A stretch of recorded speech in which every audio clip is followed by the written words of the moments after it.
Welcome to Luca is a Billionaire, where the only thing I invest in is your answers. You begin by confirming your recovery email and phone so you can recover access quickly if something goes wrong. Next, create a strong, unique password and store it in a trusted password manager. This prevents reuse across accounts. Once done, open Google Account Security and sign out devices you no longer use, and scan recent security events for surprises.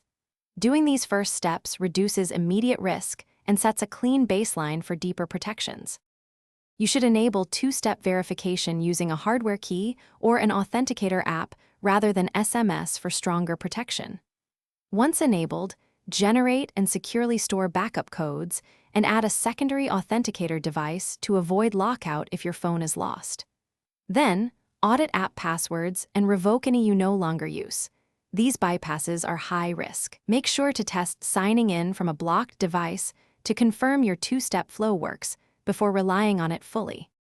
Finally, review and revoke third-party app access, only leaving apps with necessary permissions to minimize exposure.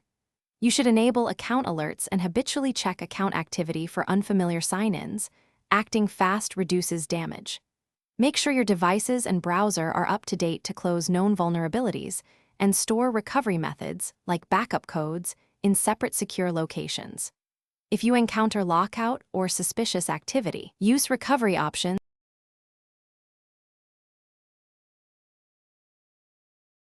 Thanks for watching and please subscribe. It's the best investment you'll ever make.